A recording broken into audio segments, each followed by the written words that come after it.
Administration Building, 1401 East 144th Street in East Chicago, Indiana, 46312.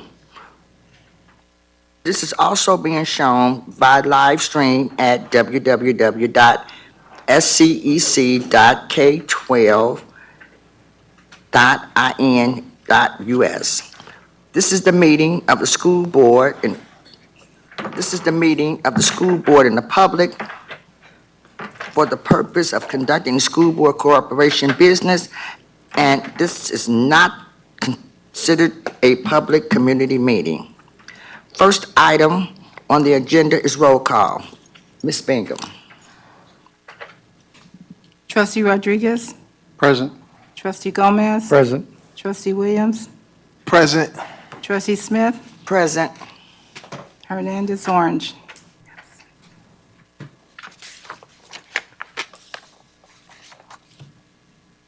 Second item on the agenda is the Pledge of Allegiance.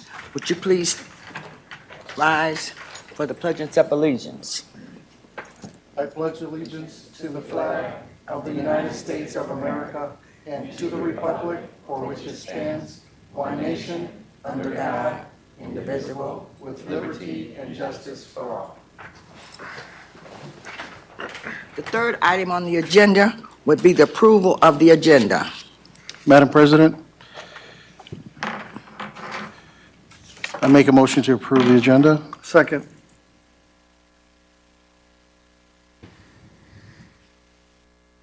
Oh, wow. Trustee Rodriguez make the motion to approve the agenda. Trustee Gomez second. Ms. Bingham, roll call, please. Trustee Rodriguez? Yes. Trustee Gomez? Attorney Snow, just as a point of orders and question called for before we, I'm sorry? isn't a question called for before we take the Oh, roll? I'm sorry. Yes. Are there any questions? May I please have a second?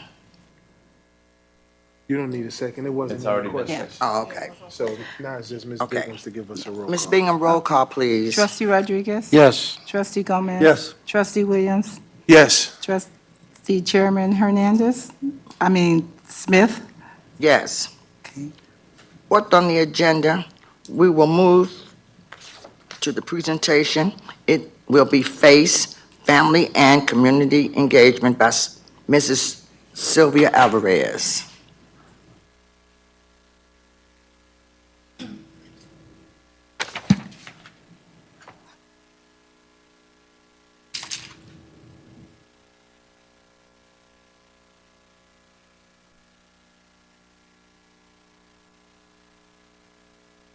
Good evening. My name is Sylvia Alvarez, and I am the FACE coordinator for School City of East Chicago. When I was first told about making the presentation, I had no idea what to name the presentation, not knowing that it was right in front of my face. FACE, Family and Community Engagement. So as a FACE coordinator, I am the liaison between the district and the community. I provide all important information to the staff and community for upcoming events and information and announcements. I also supervise the bilingual family outreach coordinators, which we name them BFOCs. I provide translation services for the district as a lead interpreter.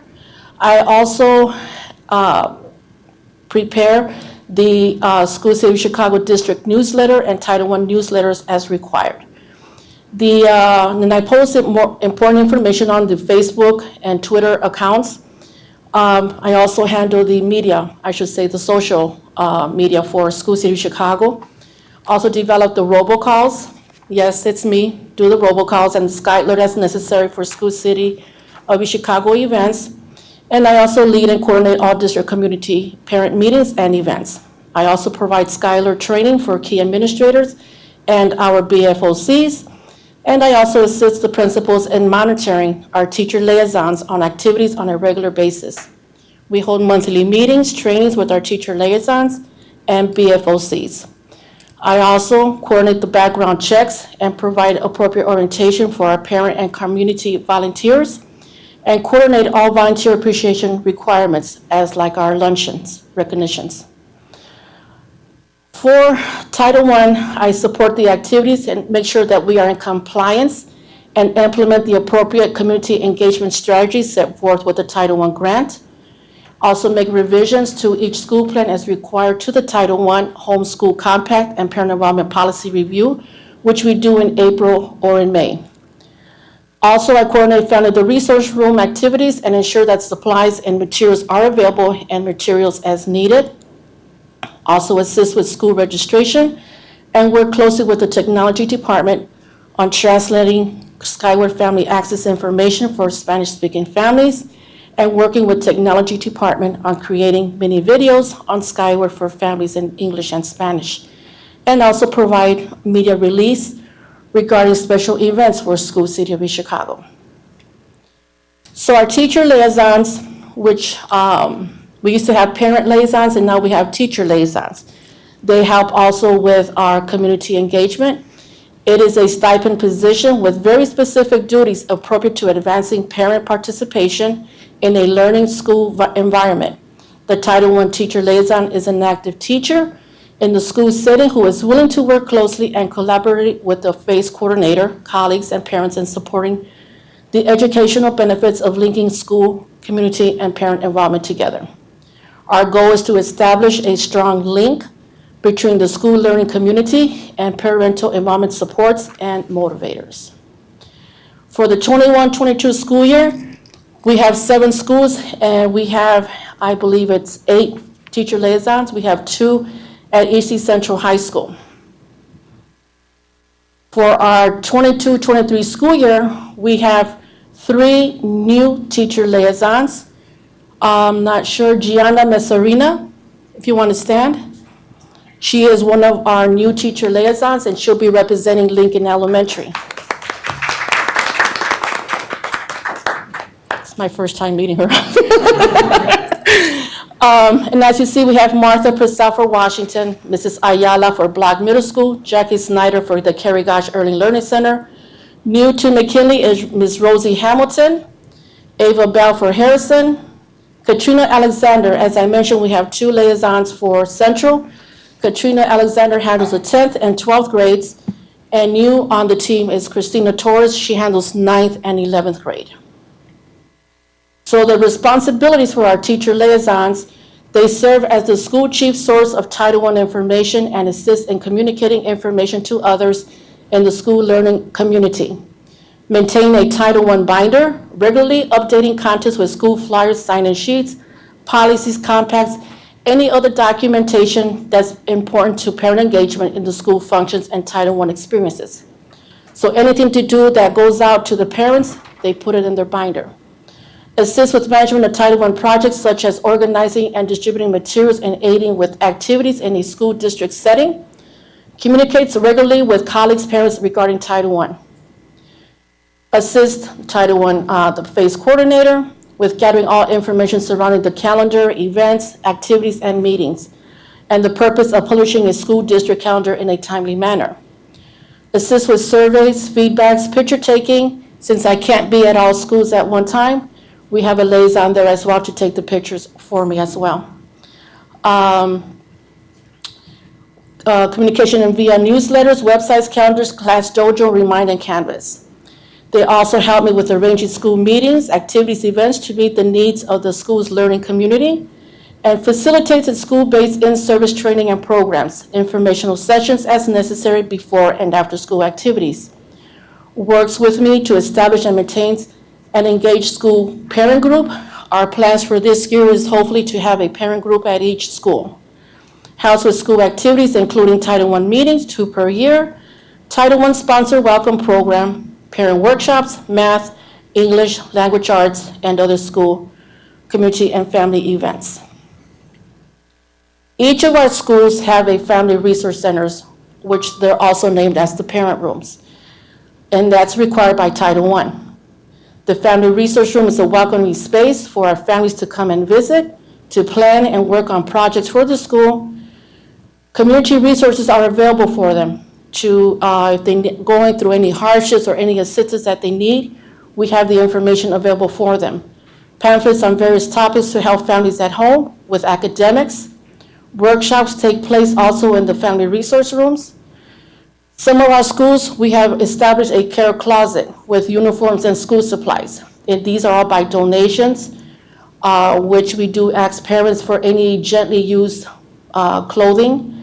And this is to help new families that come to the district with a uniform, or those who are experiencing a hardship and are unable to purchase uniforms for their children.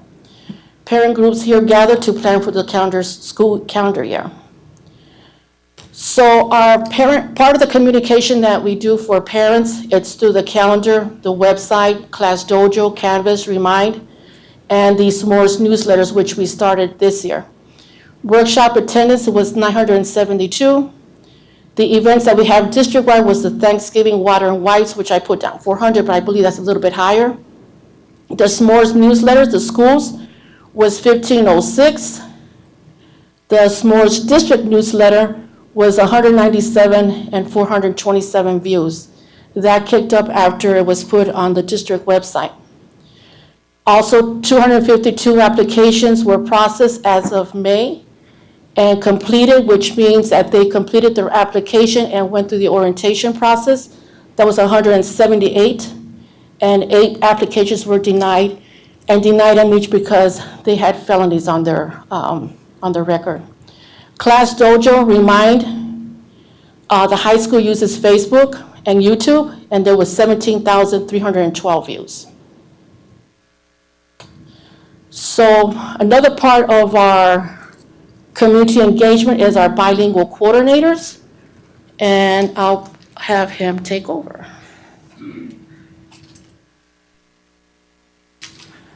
Good afternoon, school board, to our Madam President, to the superintendent, to the intern superintendent, and to the rest of the school board and trustees in this room here today.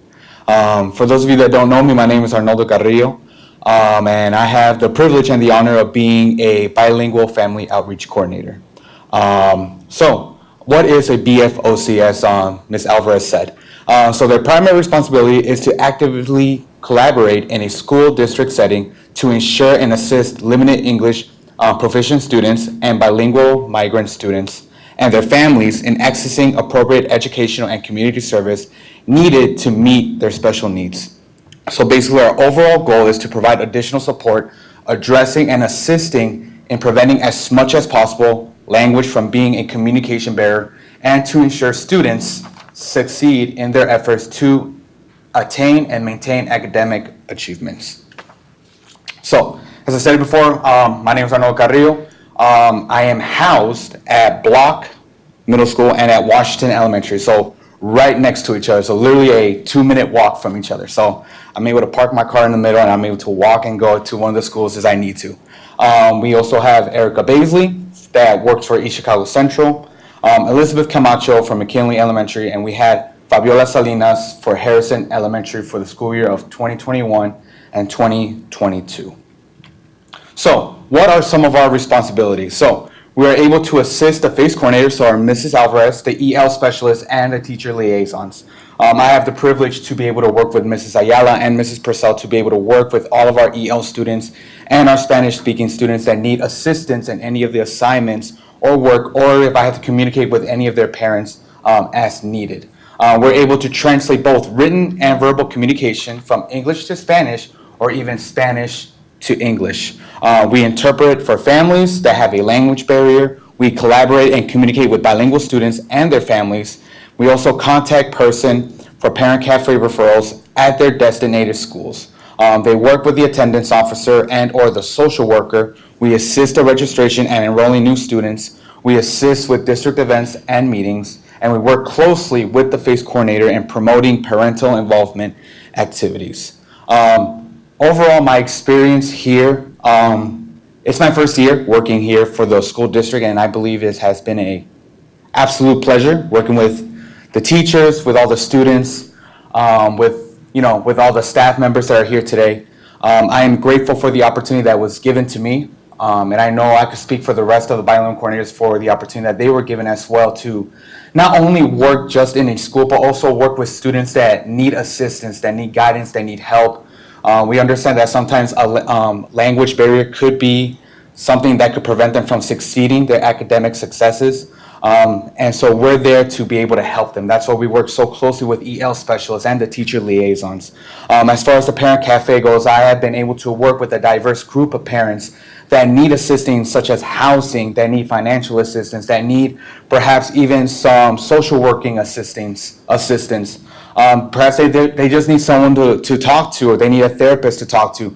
They come to us with that assistance, and we're able to provide them through the Parent Cafe and through the social workers the assistance that they appropriately need. So we are very grateful for those opportunities. We're very grateful for the chance to be able to work with a diverse group of parents, especially with our Latino, with our Hispanic community, especially with those that speak Spanish and need that guidance to continue moving forward. I could speak for myself and being thankful for the board for approving all of this. Thankful for Cynthia as well for allowing me to hire me, for this opportunity. Thank you to Mrs. Alvarez for working with me as well. And I would like to thank, all the students, all the parents, for having that connection with them as well. So that is our responsibilities. Those are assignments, and rest assured that, the bilingual coordinators are there to help specifically the EL students and the Spanish-speaking parents, but also all groups of parents that need that assistance through the Parent Cafe as well.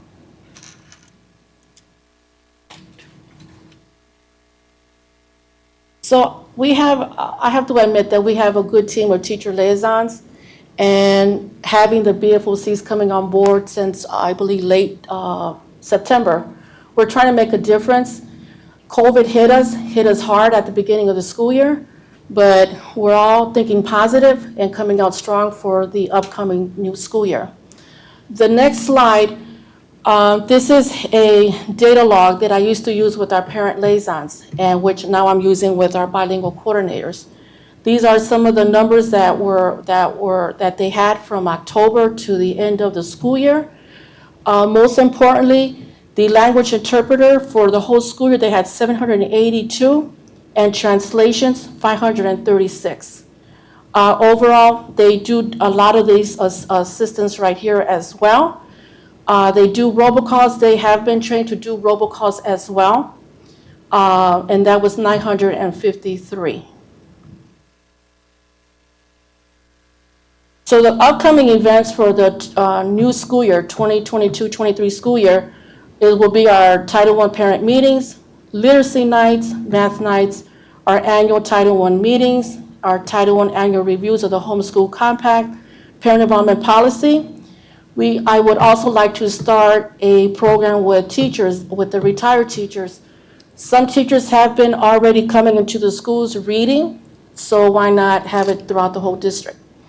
Parent University and EL Boot Camp, which we had done several years ago, and hopefully we could do that again with our help with our bilingual coordinators. Our open house, I would love to start the Dads Club that we had also started years ago. Our Back to School rally, which is scheduled for August 6th at Ishi Central High School from 12 to 4. We've been gone for 2 years due to COVID, and we're hoping to come back strong. Volunteer orientations, computer literacy nights, and also, as I mentioned, we would like to bring in a parent group at each of our schools.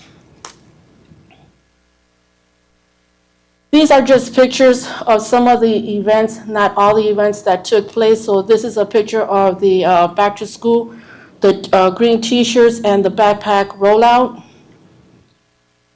This is the Enchanted backpack that was held at Harrison, McKinley, Lincoln, Washington, and Block. We had 5 schools. We were so blessed this year that our elementary schools were able to get nominated, and they got donated over $40,000 worth of items. The holiday food drive. We passed out dinners, water. BP was there to also, they gave a donation of hats and mittens, and which we were giving out that day as well at the holiday food drive. Dr. Seuss. We had our Dr. Seuss at all of our schools. Registration. There's a picture there of Halloween, which I also participated at some of the community trunk or treats in the community. And that's all for my presentation. Are there any questions? No? Madam Okay. President. No, I just want to make a comment. Oh, Jesse? Trustee Rodriguez, Gomez. I just had a question. Thank you. I had a question for the bilingual coordinator. Who services Lincoln School? I didn't see that up there. We don't have nobody servicing Lincoln or Kerry Gosh at this time. Is that a plan that you might consider? That was how it was written into the grant. wrote? Well, I don't understand why Okay, we would not service so- our entire school district. I will chime in on that one, Sylvia. Okay, Whenever we have those Title I dollars, we all have to plan the year before. So a lot of the plans and things that were built into place were built around the number of EL students that we had in each building. Now, if there is a need in other buildings, we do shift people where they need to be, where they need to go. They may not have anyone assigned, but they have been shifting people as needed. But the original grant for Title III specifically, only had those specific schools built in. Moving forward, it doesn't need to be that way, but that does not mean that a school ever goes without support when they need someone to translate for them. I should mention that if a school needs help, they are sent to that school to give assistance. They do not just stay at their local school where they're housed at. If Lincoln or Kerry Gosh needs somebody, they are sent over there if needed. But they're just housed at the schools, and especially right now, McKinley and Harrison are your especially dominant Hispanic community right now. Thank you. Any more questions? I'd just like to say, Ms. Alvarez, I've worked with you throughout all of the schools. The name FACE really fits you. You are the face of our community as far as a parent liaison. You work very, very hard to make sure that everything runs smoothly. Yes, sometimes I do get tired of I your know, I was- robocalls, but it's okay. I know, I was and called you- the and you- voice before. I know, but you don't stop. You make sure that they answer that. So I appreciate all the work that you do and all the activities. And I would really like for all the parents throughout the district, when she's giving these particular programs, please come because it's a lot of fun. She has put a lot of work in it, and her staff, her helpers, they are wonderful. So all I can do is just say thank you for all that you do. Thank you. Well, thank you, and thank you. Well, you're welcome. Thank you.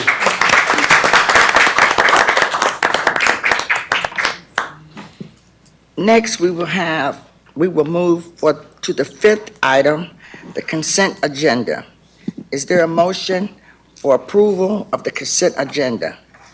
Madam President, make a motion to approve the consent agenda. I second that motion.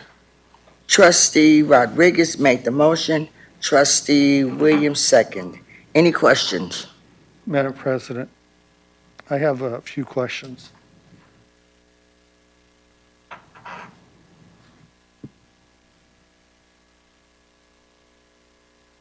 Yeah, go ahead. Thank you. I'm going to start on claim docket. Page 8, 110702.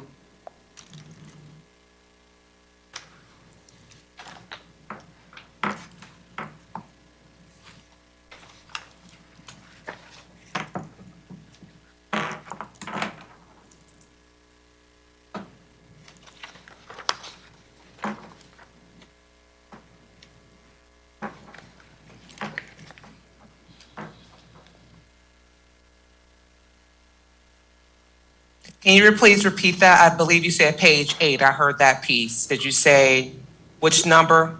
110702. Okay, yeah, that one's pretty clear. Okay, I think Ms. Simmons, if you can't answer, Ms. Simmons, I can. Yes, I need Yes, please answer that in detail if you have the details on that one. This is in regards to a benefit for a deceased employee that we have to pay out according to law.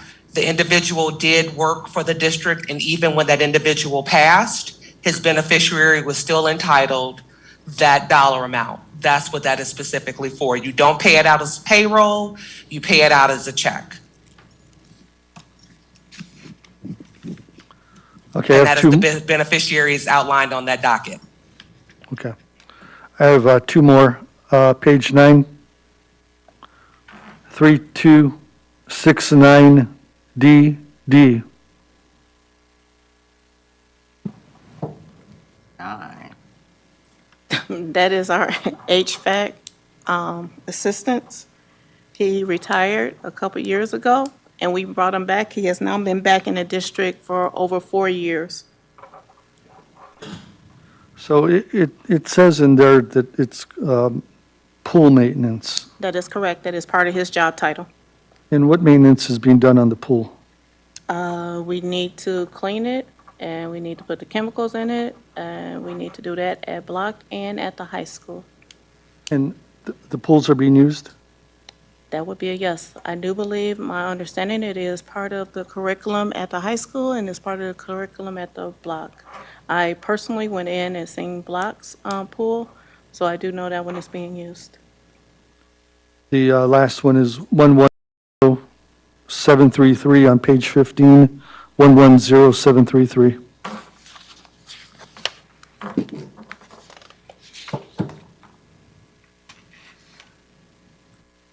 Can you repeat the check number again, please? 110733. This is our facilities account for them to go get parts at the hardware store. I don't even know the name of this place on Chicago Avenue, but this hardware store is located in Hammond. Is there a reason we're not using the Chicago vendors? So this particular hardware company has been in the district before I got here. So this has been the hardware store that I do believe that y'all have been using for years on hand. They have an account set up that they bill it strictly by billing to us. What would it take to get the Chicago business onto that account? I will talk to your facilities director about that one. I know, I would appreciate it. I'm sure my colleagues would as well. I think we should have business, support our local businesses. I also have one on 5.03, which is the personnel report. I'm unclear on Doc 2868. Can you repeat that again? Page 1, 2868.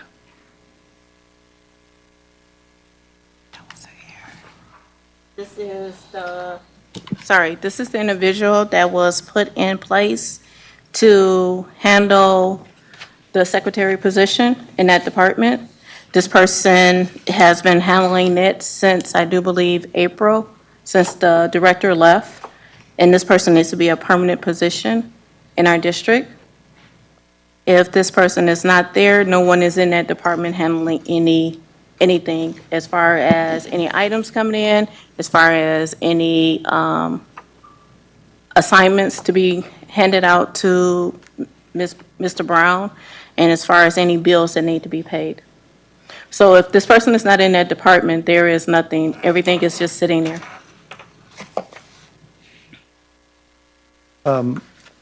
My question is that it's confusing that I see on the comment, to be hired full-time beyond June 30th, and then it says effective date, July 1. I can jump in on that one, Leila, if you don't mind as well. No problem. So when we hired this individual, let me give you all the history.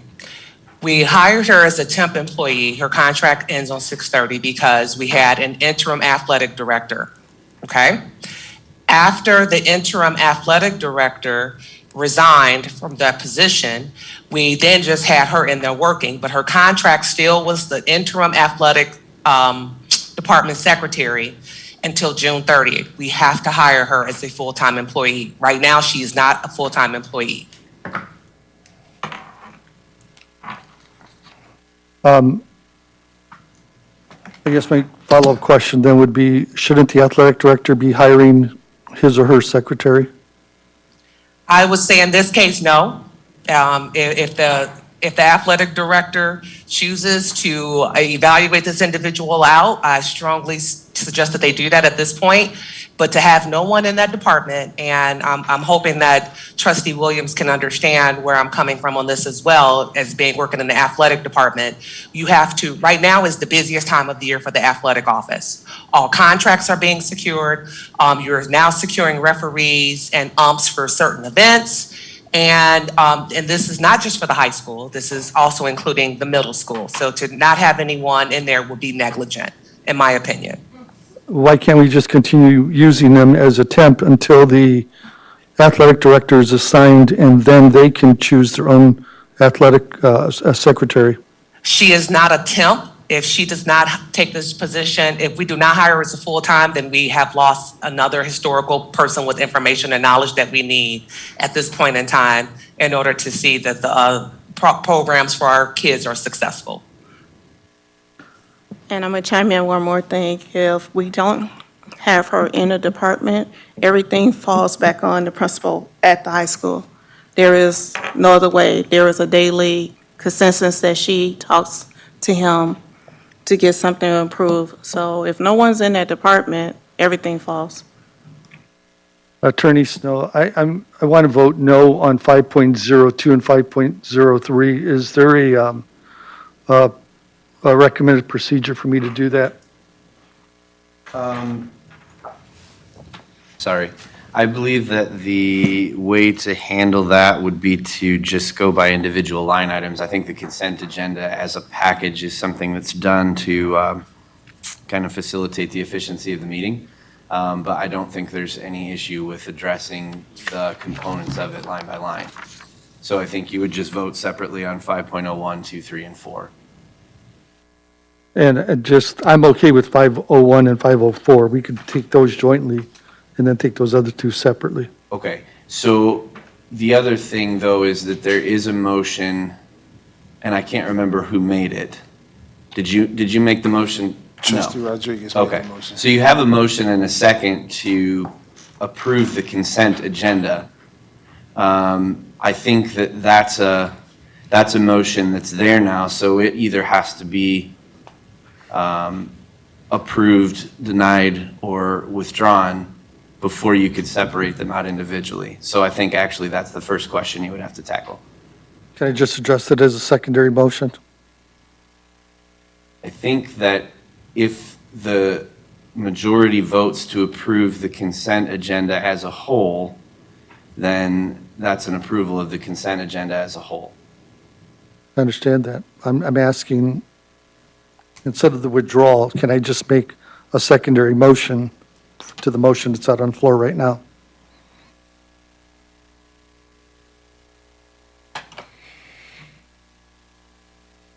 I'm trying to rack my brain in Robert's rules. I believe that if you've adopted the consent decree, the consent agenda as a whole, then that stands, and I don't think you can go back and pick it apart like that. Okay, I would disagree, but I will ask my colleague then to withdraw his motion, because I want to vote on these two things separately. I don't have an issue with 01 and 04.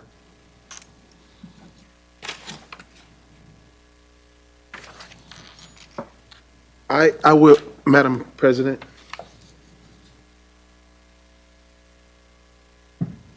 I just want to elaborate on the position of doc number 2868. I know Dr. Finley did mention the importance of this position.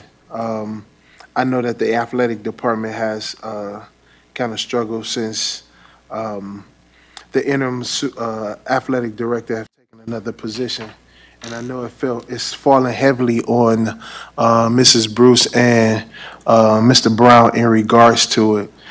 I know they also had some assistance from Mrs. Brinston over at Block Middle School in some, helping of doing some scheduling.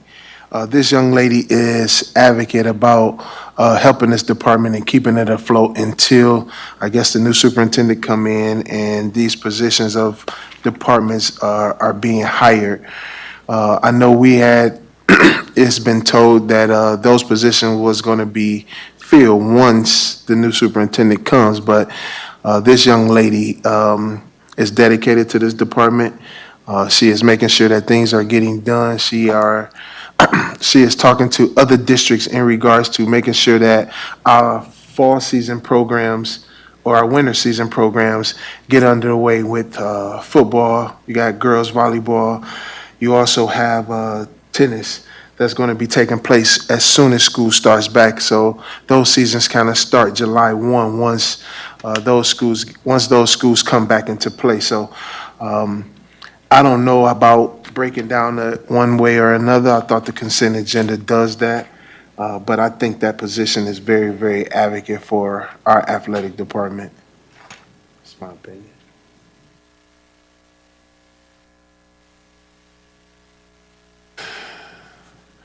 So, sir, I don't know how it goes in regards to it, in regards to if we break it down individually, I don't know. But I thought with the consent, that's the reason why we had it, so we can vote on it totally.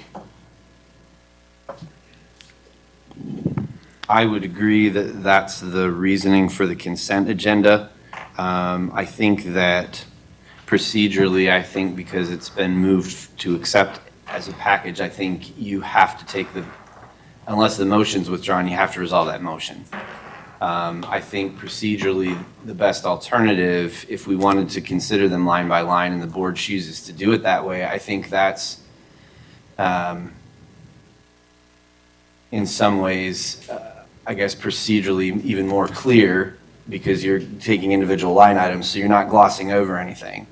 I think also, though, trustee, the reality is I think your position on those two line items is clear in the record at this point based on your comments.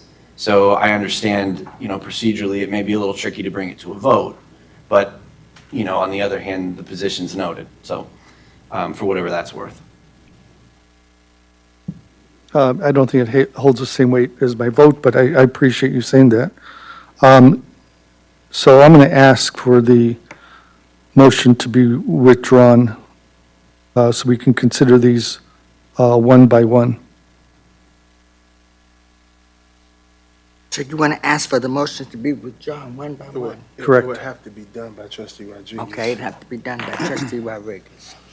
Yeah, just hearing everyone speaking with regards to the consent agenda as well as the separate line items, I'm gonna keep my motion at this point, so we can go ahead and proceed. Madam President, I'll make a secondary motion then. I disagree with Attorney Snow. I have the right to make a secondary motion to consider these line items separately.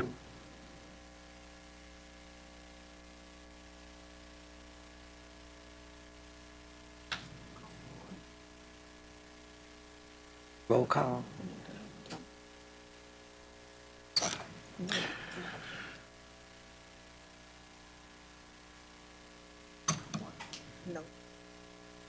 Okay, no to the second motion. Note. Oh, note the second motion Is on record. is on record. Note that the second motion is on record. So now, Ms. Bingham, roll call, please. Trustee Rodriguez? Yes. Trustee Gomez? No. Trustee Williams? Yes. Chairman, Trustee Smith? Yes. Just as a point of clarity, Madam Secretary, that entry in the minutes will reflect the board notes the secondary motion having been made, but the vote was taken on the original motion, correct? Okay. I just want to make sure we're clear.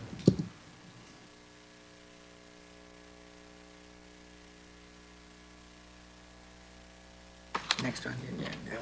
Next on the agenda is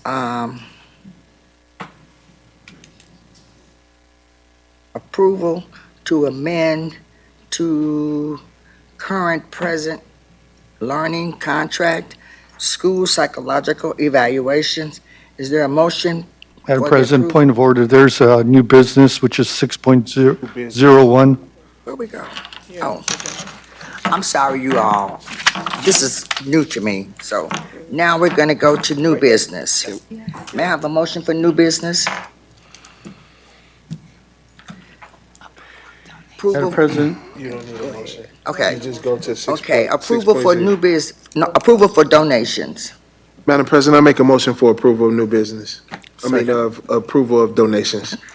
I'll second. Trustee Williams made the motion. Trustee Rodriguez made the second. Any questions?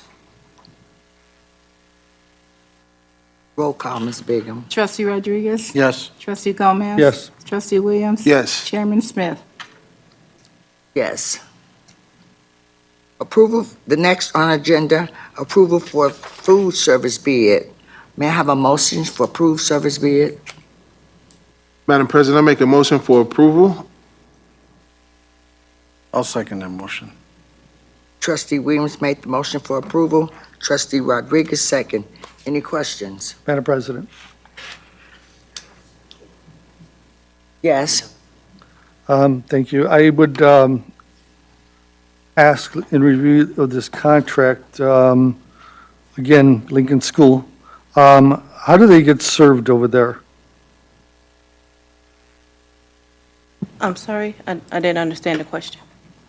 How does Lincoln School get serviced? For the lunch and breakfast program? Yes, let me pull it up.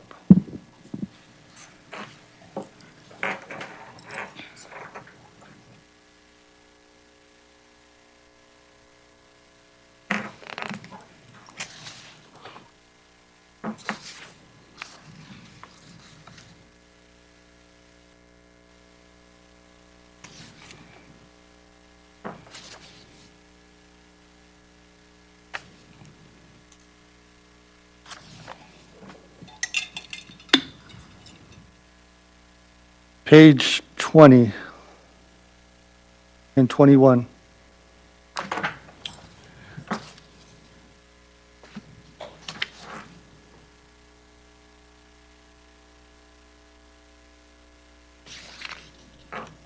Of the contract?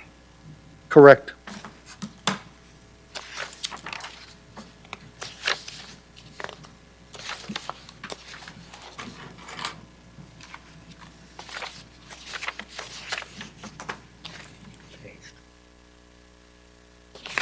Said 20 and 21, right? 20 and 21. I am not seeing that in the contract that was posted. Do y'all have it?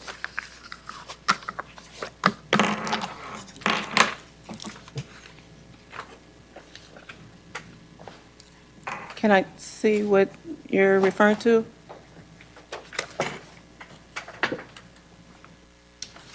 Yes. So that is the total breakdown of what the schools are being served and who's serving them, and that is actually just the workers and their dollar amount that they make hourly. I don't see Lincoln School in here. Here you go. Yeah, Washington, Harrison, Block Central, Kirkosh. Oh, Lincoln School might have been on the backside of one of these that was not there. But no, all schools are in the bid. All our schools are served breakfast and lunch. Actually, Lincoln is a satellite, so we make the food at Block and take it over, and they have it in the warmers, and they serve all of the kids on a daily basis. Who's servicing them? We have, I'm sorry, what do you mean who's servicing them? Is our if employees? you'll let me explain that in a Okay. second. We have a kitchen lead, cashiers, utility people, supervisors at these other So- drivers, et cetera. So So Lincoln is in the bid, in here, and like I was stating, that possibility was on the backside and didn't get scanned, which is fine. All 7 of our schools are in the bid. We service all 7 schools, and we have always serviced all 7 schools, breakfast and lunch, 5 days a week. We have never neglected to serve a school. I just, if I'm approving a contract, I want to be able to see that Oh, all of okay. our schools are This was in the serviced. bid that I presented It to was. to the board. We have a hard copy of it. Yeah, I presented it to the board. And actually, we're considering now cooking at Lincoln so that we don't satellite the food in. And the other question I have is page 3. Name of School Food Authority at the top of Appendix A.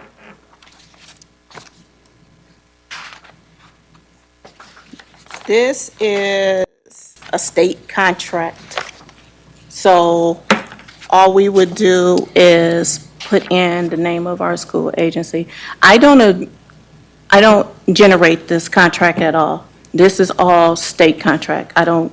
It's given to me in the RFP for the actual vendor to fill out. This is not even from the vendor. And this contract is for 1 year, correct? This contract up under state is listed as a 5-year contract with an open renewal every June. So if we decide at any time to terminate the contract, we have to go through the process of the state to do it. We cannot do it on our own. It would all have to go through state. So technically, every year, this contract can come back to the board again, correct? This contract comes back to the board just like Sodexo did for the last 15 years. Every year in June, we will sign off on an amendment of contract. At that time, they can elect to change something, or we can elect to change. We can't change anything in the state contract, but we can change if we decide we want less fees or something like that. Yeah, given the history of this company and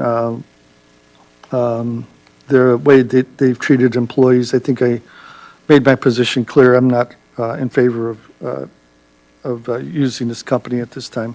Okay.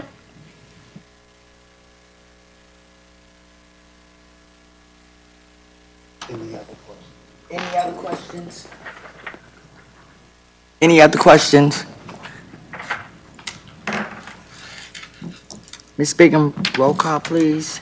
Trustee Rodriguez? Yes. Trustee Gomez? No, Trustee Williams? Yes. Chairman Smith? Yes. Next on our agenda would be approval of 3% increase for non-union, non-certified and administrators. May I have a motion, please? Madam President, I make a motion for approval. second. Trustee Williams made the motion for approval. Trustee Gomez, second. Any questions? Ms. Bingham? Trustee Roll call. Rodriguez? Yes. Trustee Gomez? Yes, Trustee Williams? Yes. Chairman Smith? Yes. Next on our agenda, approval of first reading policy PO0175-1, school board conferences, convention and workshops, PO4434, holidays. May I have a motion for approval? Madam President, I make a motion for approval of 6.04. second. Trustee Williams made motion, trustee Gomez, second. Any questions? Next, roll call. Trustee Rodriguez? Yes. Trustee Gomez? Yes, Trustee Williams? Yes. Chairman Smith? Yes. Next on the agenda, 605, approval of second reading policy, PO0166.1, consent agenda, PO0167, 6.1, voting / absentee voting votes, PO 0167.3, public participation, 1301, work session / retreat, PO 6423, use of credit cards, PO 6550, travel payment and reimbursement. May I please have a motion of approval? Madam President, I make a motion for approval of 6.05. I'll second. Trustee Williams made the motion, trustee Rodriguez second. Any questions? Madam President, Yes. I brought this up at the last meeting that I hoped that we would approve these individually, so I don't have to vote, or anyone else does not have to vote no to the entire package. These are four distinctly 5 different items here that we're voting on. I have a particular issue with policy 0167.3. And as you're on the policy committee, maybe you can help me understand how we got to That's that public point. participation. That policy is public participation. Correct. We already have public participation, but as of July 1st, that's when the new law takes effect, when the public can actually ask questions after every Agenda item, I think. item. I'm sorry. Are you familiar with that policy goes in effect July 1st? Yes, I am. So that's why that was included in that. There was a previous,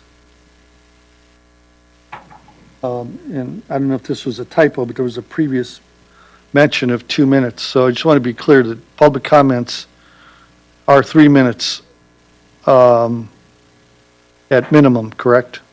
Yes.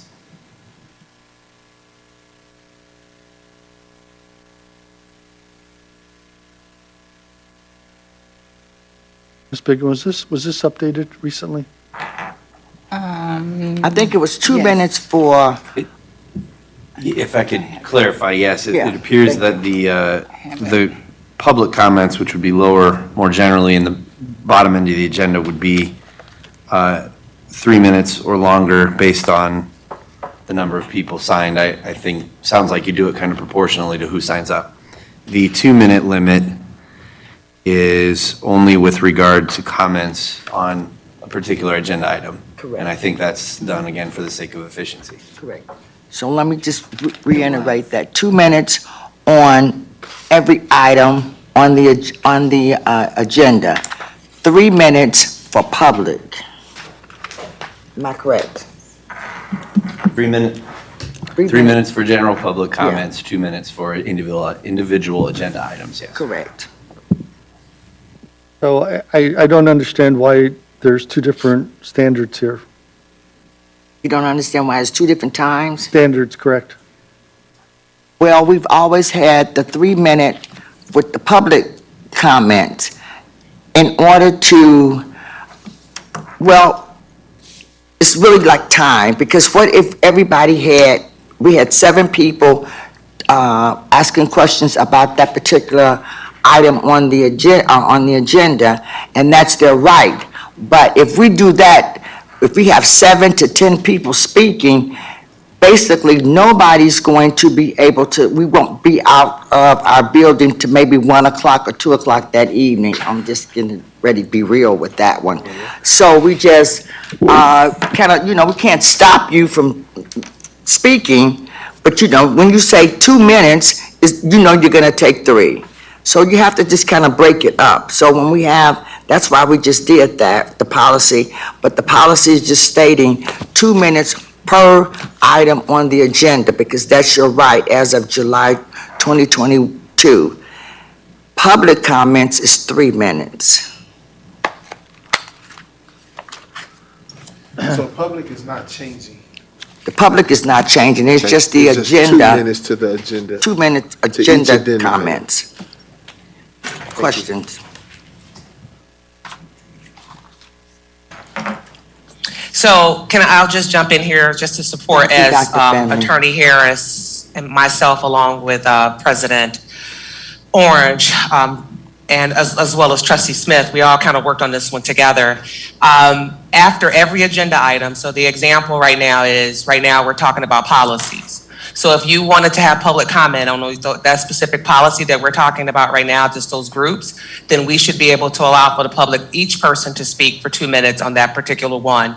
There are some other things that we've mapped out in there, and that, and it may be even helpful, just my suggestion, maybe attorneys know that this is read at some point to the public so that they are aware of what's going to go into effect starting the next board meeting, which is on July the 5th, that this goes into effect, and that we need to also consider who's speaking at what time. I do believe in that policy, we're giving preference to any parent that's in the community, those individuals first, and then everyone else is later. So I think just some of that needs to probably be spelled out so that the community is aware as to what changes legislatively. So this is not just a board policy. This is the state of Indiana telling us we have to do this. It's not optional.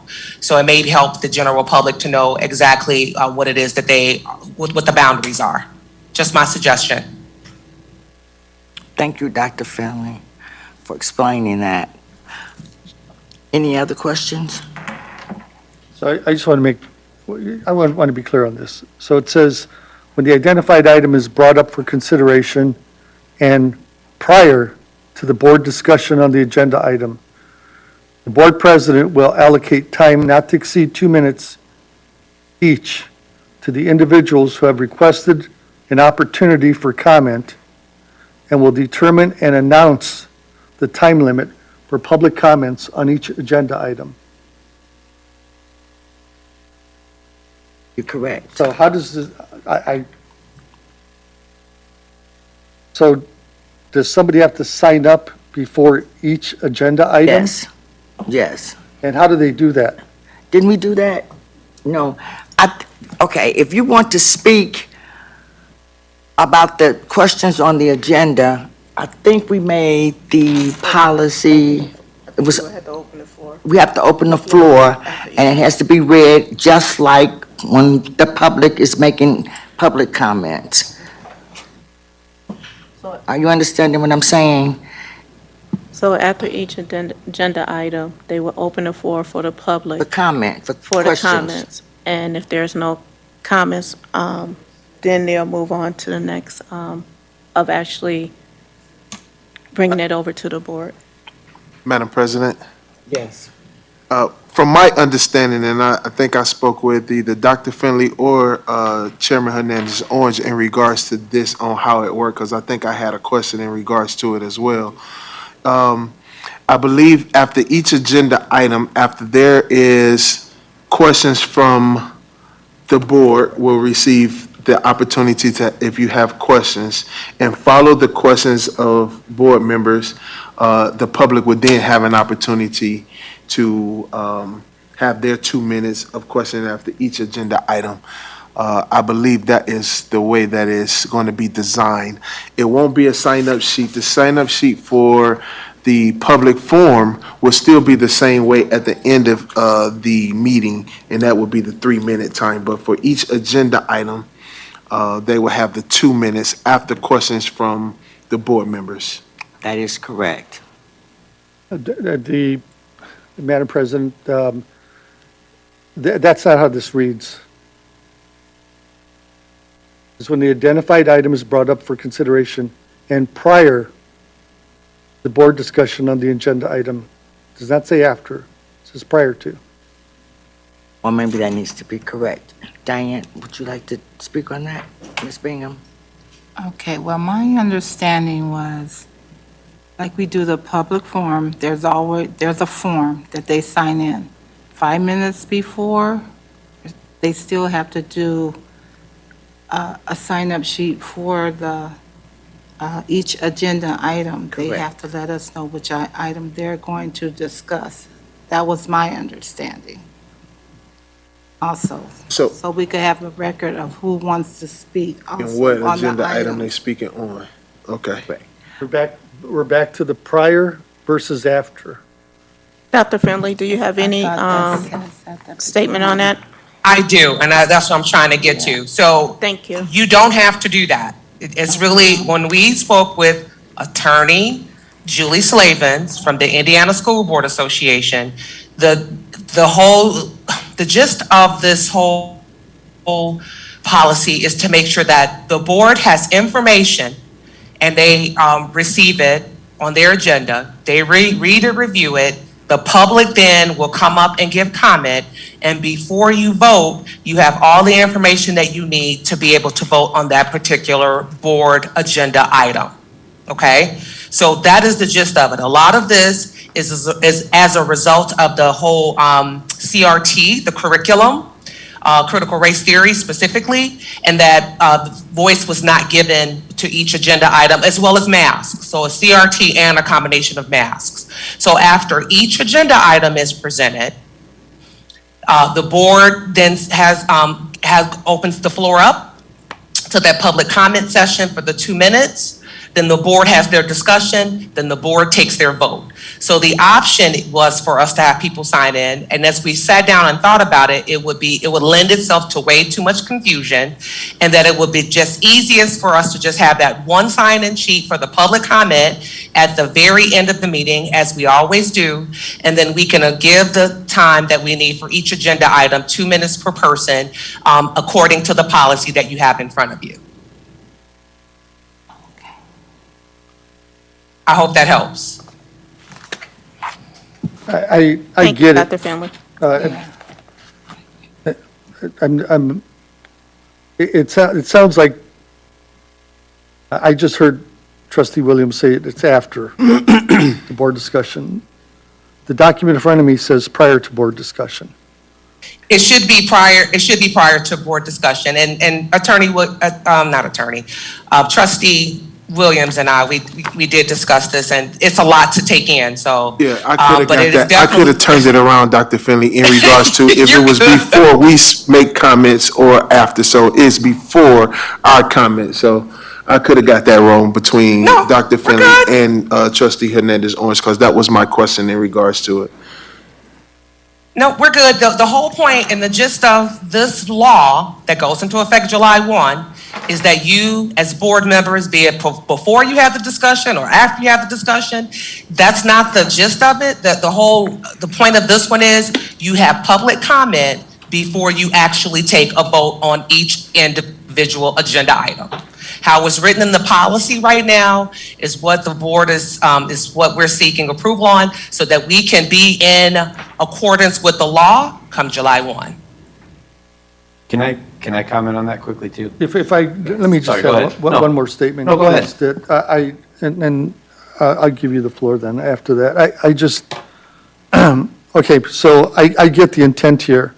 By the same token, how are people going to be informed of agenda items if they don't have the actual policy in front of them, if they don't have the personnel report in front of them, if they don't have all those items that that are on the agenda, how can they sign up to have public input if they don't have that information in front of them? We could give the detail after each agenda item. When we come into the ad building, the first thing you're gonna see is we always have the regular session board agenda printed. So that gives the person, and we always have the personnel report. So those are the two things that's there when you come to sign in, when you come to a board meeting. That's just proper protocol that we've been doing. So the person that would like to speak on, just say, for instance, this policy, it's already on the agenda. And if they have any questions, once that particular item comes up on the agenda, it's right there for them to see it. Madam President, it takes hours to go through this agenda. I think it's unfair to the public to put it out in front and ask them to come in and expect to go through the entire agenda. We have, 15 items here tonight? This is a lot for somebody to absorb. I'm not against it. I'm just saying that, we get by law, our packet 48 hours in advance. That the same thing should apply to the public. So, Trustee, I'm sorry, Trustee Madam President? Yes. Trustee Gomez, I think you hitting the right point, but I don't think that we get to make this. This is not coming from us as a board. This is a state mandated thing. So I think we're just trying to fine tune a way to make it happen. It's not coming from us as a board that this is what we want to do. I would prefer not to have anybody speak. Let's just get the meeting done and let's move on with our day. But I'm just stating to the fact that I don't think that this it's not coming from us as board members. It's coming from the state. State So of Indiana. we just got to figure out a way to make it happen. I just know we're on the second reading of it. And I think those little details need to be ironed out in regards to how we make it go smooth. Well, I want to make sure the public has access to the same information we do with more than just showing up 5 minutes before a meeting and expecting them to go through the entire agenda. Well, I'm going to chime in here to say, a part of it is educating our community too. The board meeting agenda is always on the website 48 hours before. It's always accessible. On board docs, there is public access. There are some things we can make public. There are some things we cannot make public. It's just the way that it is, unfortunately. But the things that we can make public, we will make public, and you should make them public. But there are some things like, if you're going to fire somebody, those are some things that you just cannot make public on a personnel report. That is my example. So I'm hoping that Attorney Snow has an additional lens that he can share with us on this. But as far as I am aware, board docs is accessible and available to our community. The whole entire agenda, 48 hours before the meeting. You as board members have the executive content. The public has access only to the public content. Madam President, can I speak? So, every meeting that we have, when we go to the agenda item, we, either the superintendent would direct it out to the actual director that's speaking on the item, or the superintendent will give details on it before it is actually voted on. So that would then be able for the public to understand the details of the item and have an open floor for that. And you have to remember, this is a new law, so all districts basically are trying to struggle with how to format this. Because we want the public participation. We want you to ask questions. So this is why everybody's all the districts throughout Indiana is trying to get this particular policy correct. So if you're not understanding it tonight, go online and you can read it. But the same thing that we're all saying at one time is you always have the agenda. The agenda is always ready. You can go online and every time we have a meeting, this agenda is outside. It's out there. It's 48 hours too. And According to Dr. Finley, it's also 48 hours. It's also 48 hours, and it's also on the website. So this is the law. You do have the opportunity to speak after every item on the agenda. We're just trying to get a policy in place. No, it's not 100%, but we're trying to get it in place before July. So now that we know all of the questions, we will probably go back and try to amend it so that it will be the correct way. Trustee Gomez. Yeah, because, Madam President, Yes. and I believe you and I went to the governing session in Indianapolis Yes. when we heard this. But House Bill 1130, and I'm going to agree with Trustee Gomez with regards to a governing body of the school corporation allow any person physically present at a school board meeting to address the board for at least 3 minutes, and we do that Yeah, towards the end. I think that's what we were talking about in our exec sessions.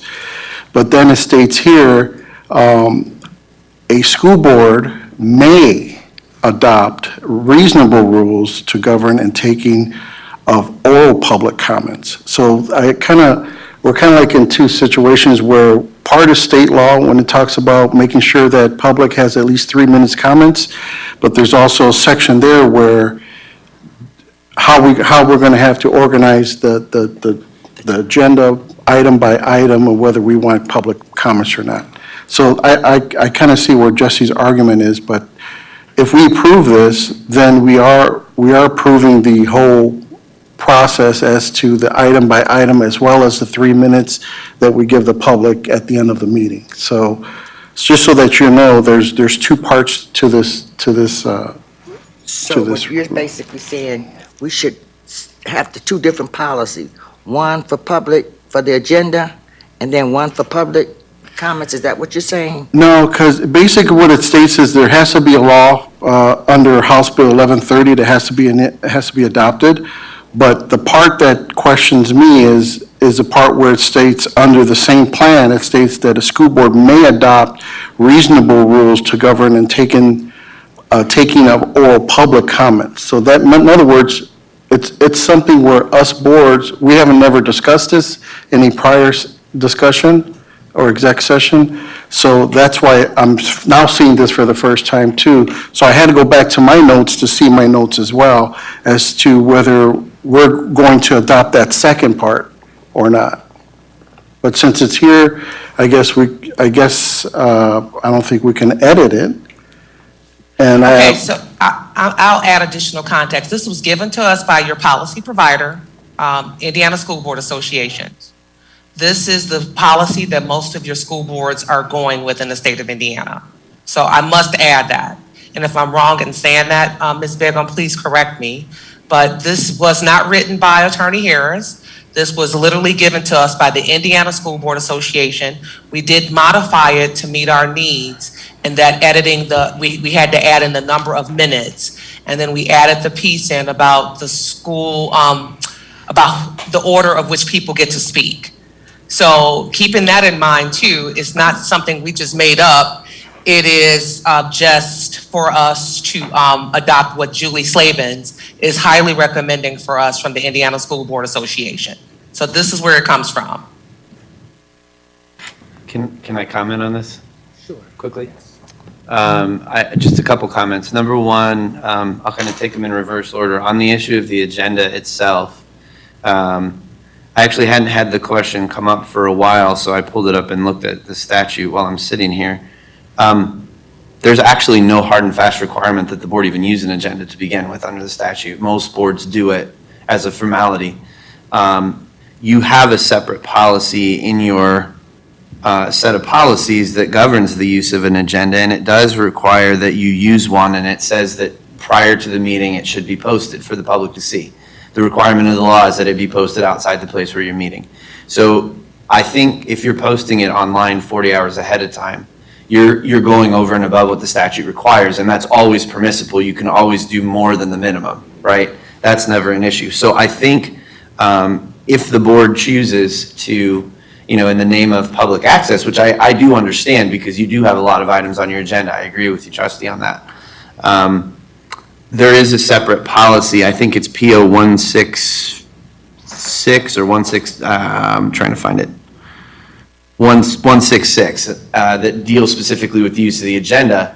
You could visit that and try to, look at the way that you want to post the agenda and make sure that the public has the ability to be informed about what's being discussed at your meeting. As for the sequence of comments issue, again, I believe that the statute is purposefully vague on that point. However, if the policy reads that prior to the board having discussion, the public has the opportunity to comment, I believe that that is an intentional decision, and the reason for that is because I think as a board, when you're discussing the items on the agenda, there's some kind of air of finality in the discussion. The board is discussing it, and then the board's going to take a vote. So if you're, again, trying to have kind of a seamless chain of events, you want to take the input from the public, then you want to discuss it, then you want to take it to a vote. I think otherwise, you could discuss it and reach an opinion, and then you might get a great comment from the member of the public, which then causes you to say, well, now we need to go back and discuss it again. So I think that hearing from the public first allows you to take in all the information you're going to take in, and then you can have your discussion, and then you can make your decision. I think that, again, I think that's probably an intentional decision, and I would say it's an advisable one. So that's my 2 cents on those two issues. So with this policy, with this government mandate, the first, are we able to amend this policy before the first, or we have to have it intact prior to the first? I I think. mean, everything has to be done prior to the first. I think that this is a policy that impacts your compliance in terms of how your meetings are run. So I think that you would probably want to put this pretty early in the agenda, like maybe as the very first thing you consider at your next meeting if you don't choose to adopt it today and you want to try to amend it. But you do want to have it in a final form and adopt it right away at the beginning of the meeting so that you conduct the rest of the meeting in compliance with the statute. So that we still stay in compliance with the state. I believe that you would, as long as you didn't take final action on any other item before you adopted that policy. So, And you would want to comply with the statute and allow comments on that policy as its own item as well. okay. Yes. So Trustee Gomez, and Dr. Finley,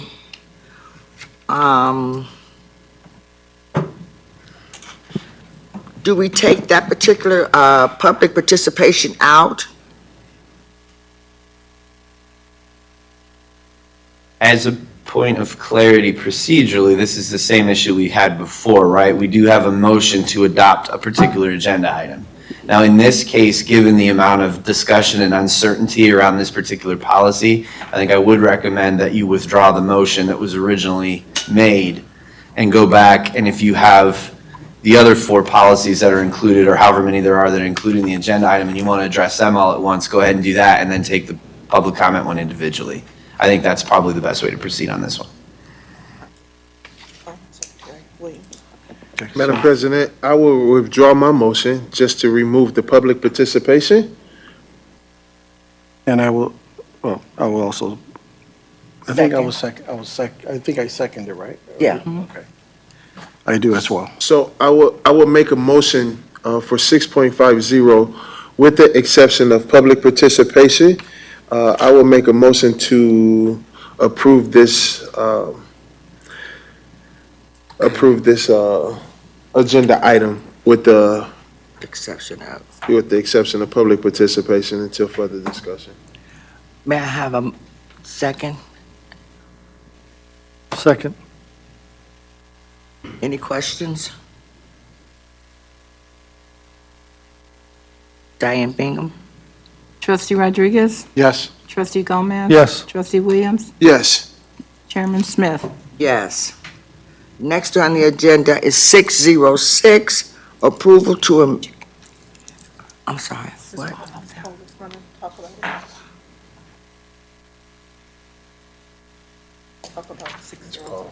Oh, okay, I'm sorry. Good evening. Yes, what you have in front of you, 606 and 607. So I'm sorry, 606, I'm sorry, I think it's point of order. We need to have a motion and a second, and then you can turn the floor over. Didn't we just do, I just said that. Yeah, I believe you're correct. We need, I have a motion to remove 606. no. No. To this current point, procedurally, we should be doing a motion a second and then allow the speaker to Okay. speak. So I do make a motion. I make a motion. Mr. Trustee Rodriguez is making the I motion. make a motion for 6.06 approval to amend the current present learning contract school psychological evaluations. And I second that motion. Any questions?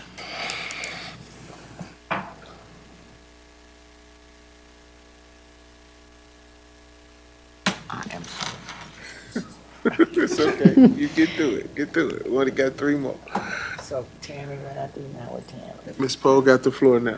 Ms. All Poe, you right. may take the Yes. floor now. So 606 and 607 kind of go together. In January, you approved a contract for school psychologist evaluations online. We were not able to utilize all the dollars. So what happened was we went back to the table, talked to the company, and what we decided was we would take the portion, approve the contract for just the portion that we utilized, and then the next one will be taking the portion that was remainder and utilizing that for next year. So you'll be approving the amendment first. What I do? May I have a motion? Questions? Which you already did, right? Questions? Yes, I do have a question. Can you, I was confused on these two. They're very similar. Yes. So can you go through that one more time?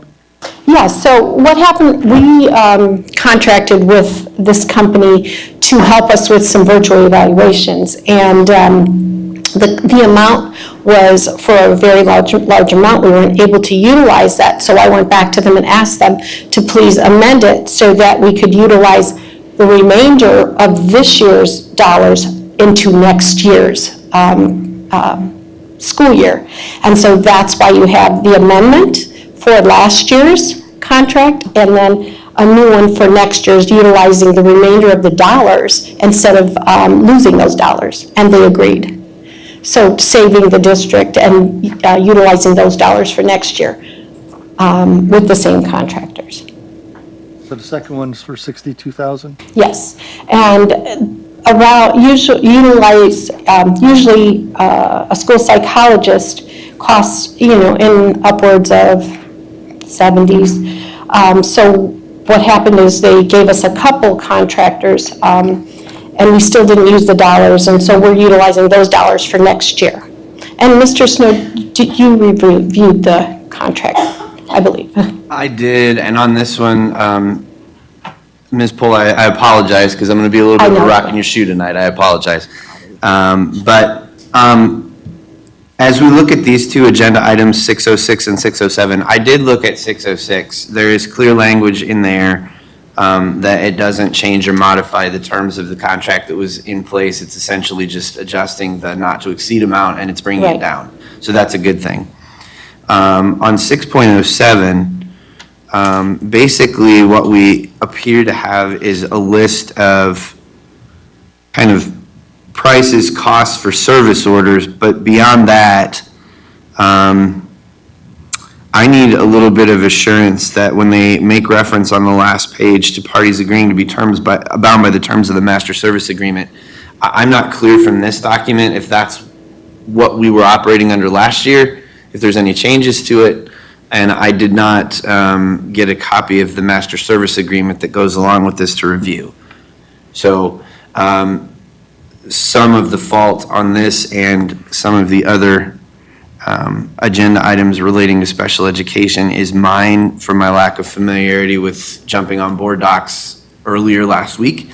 But I will say that as far as the master service agreement that's referred to, I have not seen that part. I think if the board is okay with the terms and conditions, the costs that go along with these service orders, that's one thing. But in terms of the conditions of the master service agreement itself, I'm not clear as to whether that's a carryover from last year. It is, it's exactly, but what we can do is go ahead and I can send that to you again. Sorry about that. That was one that you reviewed in January. That's the one. Yeah, but right, and I I feel think- comfortable with holding off on that if you don't feel comfortable. And just approving the first one, and then I will get that to you, and we'll put it on the next one. Okay, And I'm okay with that. I think that's advisable. And again, I Okay. apologize, but I think that's No, the best that's thing. fine. Absolutely. Haven't even got to that one, so we had 606 first, and then we'll. Any questions? Ms. Poe? Any questions? I think Trustee Trustee Trustee Gomez. Gomez? Yeah. Oh, no, I think we got it resolved. Thank you. Yeah, thank you. Roll call, please. Trustee Rodriguez? Yes. Trustee Gomez? Yes. Trustee Williams? Yes. Chairman Smith? Yes. 607, approval for present learning contract, school psychological evaluation. Madam President, I move that we table this till the next meeting. Second. We're gonna take it Trustee to the Gomez. next- Trustee Gomez, motion, trustee Rodriguez, second, To table it to table it. for next meeting. Ms. Poe will get the contract information over. Okay. Ms. Poe will provide the contract information Absolutely. for amendment. Any questions? Roll call, please. Trustee Rodriguez? Yes. Trustee Gomez? Yes. Trustee Williams? Yes. Chairman Smith? Yes. 608, approval of public consulting, teaching, and coaching playbook agreement. May I have a motion, please? Madam President, make a motion to approve. I second that motion. Trustee Rodriguez made the motion, trustee Williams second. Any questions? Madam President, I do have a comment on this one as well. Item 6.08, I do not recall having the opportunity to review. I don't know if Mr. Harris, Attorney Harris did or not. But in the draft that's been presented to the board, there are a couple of things, just looking at it quickly, there's a couple of things that are pretty standard for me to look at and say we need to change this, which tells me that I don't believe that either one of us looked at it. So I don't recall seeing this one either. I thought I got it back from you. Yes, no, I don't recall seeing this one either. So again, my recommendation would be to table it. And again, I apologize, Ms. No, Pohl, for that's- being rocking This the is the shoe. second time with the company, and it was approved by your firm. This is, Okay. it's exact. So, Madam President, I recall my motion for approval. Trustee Rodriguez recalled this motion for approval. And I'd like to add a new motion to table 6.08 till next meeting. Second. Trustee Rodriguez made the motion to remove. Trustee Gomez made the motion to second. Any other questions? Madam President, Yes. my question is for Mrs. Poe. Mrs. Poe, either one of these items, .07 or .08, are they any time sensitive No. in matter of the contract? No, So not us at all. tabling these tonight won't bother us Not at all. till we get No. just more of the information? No, Okay, not at all. thank you. They're just for the next school year. Okay, And 6, like I said, as far as '08 is just a second year of renewal. The terms haven't changed. thank you. There might be some cost change, that's it. Roll call, Ms. Bingham. Trustee Rodriguez? Yes. Trustee Gomez? Yes. Trustee Williams? Yes, Chairman Smith? Yes. Next on the agenda, 609, approval for special ed contract 2022 to 23 school year. May I have a motion, please? Madam President, I make a motion for approval. Trustee Williams made the motion for approval. May I have a second? I'll second. Trustee Rodriguez, second. Any questions? I do unfortunately have comments on these as well. And again, are Ms. all Pohl, written by you. I do I know. apologize. You do excellent work, and I apologize for being this way, but somebody has to, and that's why people don't like lawyers. So, These are all renewals. what's that? These are all renewers that you guys. That's correct. The names Binder and Caruana and Hoyle and Rosado especially are familiar to me. The issue that I have on these trustees is that last year, we have a professional service contract form that I'm familiar with, that I trust, that I have put a few years into refining and kind of designing. That I believe, I know on Ms. Hoyle's contract, on several of these, we made efforts to kind of put that into our form. And the ones that are presented to you today are not in that form. So these appear to be, I think, the forms that we used prior to me looking them over last year, and it just reverted to the old form. And that's, And there are, again, provisions in these that ideally I would prefer to amend with them. I will say the Go Solutions contract I have looked at. It's a bigger nationwide firm. There's some language in it that I'm not always thrilled about, but typically we would go ahead with that one because that's the way they handle things, and they have a specific skill, so sometimes you have to accept that. Trade winds, I don't believe I've seen at all. I don't remember doing that one last year, so I don't have any comment on that one. But as a whole, again, as much as it pains me to do it, I would recommend that the board table these, allow myself and Ms. Pohl to discuss them, and discuss them with the contractors and give them the ability to respond to that so that we know we've got some finality. And again, Ms. Pohl, I apologize. no, that's fine. You know what, my secretary is off, and she typed all of them prior to leaving, making sure we can get them approved. And so they were all, of course, the older ones. So maybe what happened was in typing them, she changed the format back to the old format, not realizing. Mhm. So, yeah, because these are all, the 09 are all just people that we've utilized for the last, some of them, 10 years. Madam Right, President. and I don't think we have any problem with them. I just would No, prefer the there isn't. consistency. Not at all. Okay. I do apologize, but like I said, it just, in typing them, I think so what happened is she utilized the old format. Madam President, Ms. Pohl, once again, this is something that's for the Next, upcoming all school of year, it. so Next. it's not a time-sensitive situation. So with that being said, I guess just to follow suit with the last two, this one will be another one that I will remove my motion just to table it until further discussion between Mrs. Pohl and the Special Ed Department with the Attorney Harris firm. Second. Trustee Williams made the motion to table. Trustee, was it Gomez? Yes. Second. Any other questions? Roll call, Ms. Bingham. Trustee Rodriguez? Yes. Trustee Gomez? Yes. Trustee Williams? Yes. Chairman Smith? Yes. Number 7 on our agenda, the curriculum and instructions.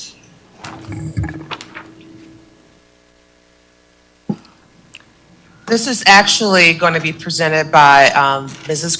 Christina Gutierrez and Mr. Dave Tokars. They're going to share with you the iReady data that we have, and that's our formative assessment for elementary, and then high school has some data to share with you as well. I'm hoping that this is the springboard to move us forward next school year with the academic data, and it'll give you some insight into some of the challenges and opportunities that exist in schools today, Chicago. All right, good evening, everyone, school board and community. Here is our year-end data reflection for the school year. I know you've had the opportunity to hear each individual elementary present their data, but what I have, what I thought I had, here is as a district as a whole where we stand with our formative assessment.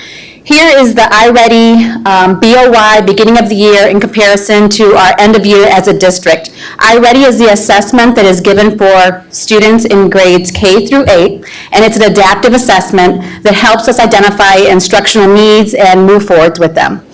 You can see that in the fall, we started with 9% of our students that are mid or above grade level, and we ended in the spring with 32%, which gave us a combination of 23% of our students being able to move to grade level proficiency. You also notice that in our early or on grade level students, we were able to close the gap by moving 7% of them into earlier on grade level. So we constantly want the yellows and reds to diminish. And then with our red, that are 2 to 3 year students, we were able to move 17%. One thing that I included with our reading data is that our growth, how we measure our students moving forward. So if you look at the bottom of it, I have each individual school and where they are as far as percentage for growth per school.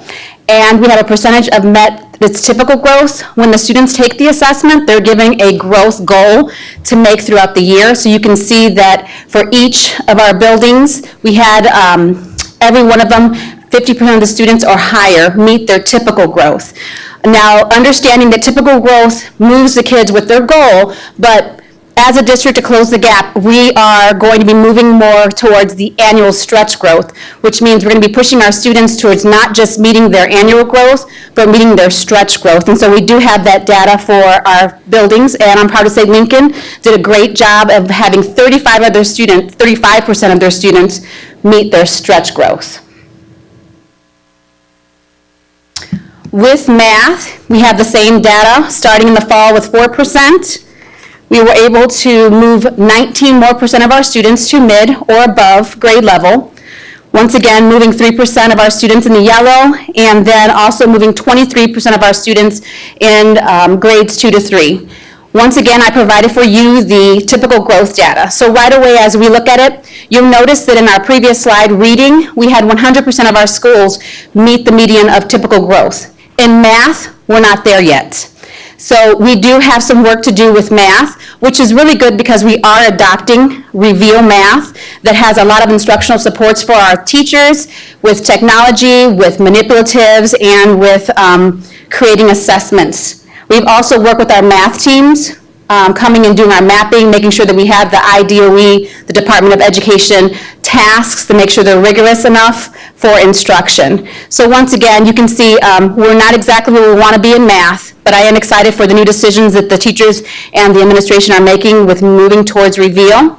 And then, of course, we do have quite a few of the schools that did meet the median for stretch growth, and once again, with Lincoln being the higher of them with 58%. Now, we have summer school in here, but I want to let you know that was last year's summer school because we did the growth. I did promise you that you would have growth results from this year's summer school, so that's still to come. Some results that we'll be sharing later on. We still are waiting on our iLearn results. So I want everyone to know that as the state gives us an accountability assessment, it's titled iLearn, and that's given to our students in grades 3 to 8, and then our high school biology, they take iLearn. Then we have iRead, which is given to third graders, and that is a reading assessment test for all third graders. And then we have IM, which is an alternate measure that works with our special ed department. So these 3 assessments are embargoed with the state right now. They give us an opportunity to give us our results. We're able to dig into the data and decide if we need a rescore. We contact parents if we feel that the task meets the rubric requirements, and that was put on our STCs, who are also our assistant principals. They contact, they do rescoring, so that's where the embargo is right now, so we don't have anything concrete. I can tell you, though, that iRead, we did take our second retest in iRead, and the elementaries had 31 more students pass iRead in the second testing. Thankful to all the teachers in tutoring and all the extra work that our teachers are doing for them, so that's already a plus. We won't get those full results until later. And then, of course, IM, which Ms. Pohl is in charge of, she will be able to share those once everything gets cleared from the state that these are our final results. Just looking ahead, I told you that we will be having our summer growth reports. In the instructional calendar for the elementary, we do have 2 growth assessments that will be given the last week of school. And in an earlier presentation, I explained that we didn't do a pre-assessment. We were going to use the end of the year iReady assessment in comparison to a growth task they would take the last week of summer school. So when that data comes in, I'll once again share it with everybody. It just involves that small subgroup that is in summer school. And then I know that everybody is getting very familiar with iReady and all of the data, but Just letting everybody know, next year we are switching to NWA to be hand in hand with our curriculum. Reveal works very well with correlation to the tasks. And so next year, we'll go to NWA, but it's nothing that we're not new to. If you remember our history, historically, 5 years ago, we were an NWEA student. That's a national normative assessment that a lot of our partnering districts also do, and that will go K to 10. So now we'll be back into the same bucket with the high school. So K to 10 students will take NWA, and that'll go with our new adoption of the math curriculum. Okay, any questions for the elementary? I know it was a lot. Madam President? Any questions? I did, Madam President. I did. Have a question, go ahead. I'm just, Do you have a timeline on the final results of those, for those ones that's forthcoming? Do you know when? I do not know when. We do get them back definitely before the school year starts. Okay. June 3rd was the last day to submit a rescore. And the rescoring is all on writing and the students' typed answers, so it takes a while. They're done by, not computer graded, humans actually go through the responses and follow the rubric, so it takes a little bit of time. June 3rd was the cutoff, so we're hoping that mid-July, we will have our final results as a district for I Learn, I Read, and I Am. Thank you. No problem. I'm going to pass it over now to our secondary, Mr. Tokars.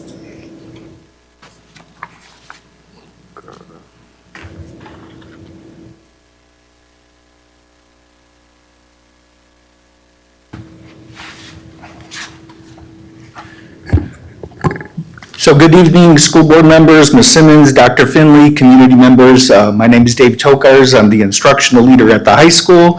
And on behalf of Mr. Brown, Ms. Melendez, Mrs. Lee, and our staff, I'm just here to provide an update in terms of our data for the high school. In 2021-2022, we've used the above guiding questions at all of our faculty meetings, department meetings, and PLCs. Our main focus in 21-2022 has always been on academics and improving student learning. At East Chicago Central, our goal is, of course, to make sure that all students are college, career, and/or military ready. We want our graduates to either enroll, to be employed, and/or enlist. At graduation on Saturday, June 10th, we had 177 graduates walk across the stage, and we are guaranteed that those students are college, career, and military ready. This school year at the high school, our graduation requirements have changed now. And our students are no longer required just to pass one graduation qualifying exam in order to graduate. Starting with the class of 2023 and beyond, students had various options to show that they're prepared for life after high school. So starting next year, everybody's on the graduation pathways. 2022, 2021, and a few of our years previous, students could opt into what they called graduation pathways. So I know for many years from the high school level, we talked about ISTEP scores and students passing ISTEP. ISTEP has now become a thing of the past. We did offer it this school year for any seniors that needed ISTEP in order to graduate, or a student could opt into graduation pathways. But moving forward, ISTEP will not be that graduation requirement. So students can now show that they're ready for life after high school by earning an honors diploma, meeting benchmark scores on the SAT, ACT, or ASVAB. They can also opt in to become a CTE concentrator. They can earn a certification, or they can take a combination of AP and dual credit courses. This year, though, all juniors are required to participate in the SAT across the state of Indiana. Students who did meet the benchmarks, which we'll talk about, can use this test as their post-secondary readiness competency. However, students will not have to take the SAT every school year multiple times in order to graduate. They'll just take it one time. If they meet the benchmarks, they can use it for graduation. If not, it gives them the areas that they're going to strengthen or focus on so that they can become college ready. So once again, the SAT becomes the high school's accountability test for ELA and math moving forward. As of today, the Indiana Department of Education is still going to be meeting in July to set those proficiency scores. So all I can share with you today is kind of how East Chicago Central High School did in relationship to the state, that we received data back from College Board, but we don't know of any impact that it may have for the school or accountability at this time. Before we take a look at the mean scores in general, I need to specify what it means to meet the College Board benchmark. So what that College Board benchmark is stating is that so students have mastered enough content in whether it's evidence-based reading and writing or math to succeed in a freshman year college level course with 75% certainty that they're going to get a C or better.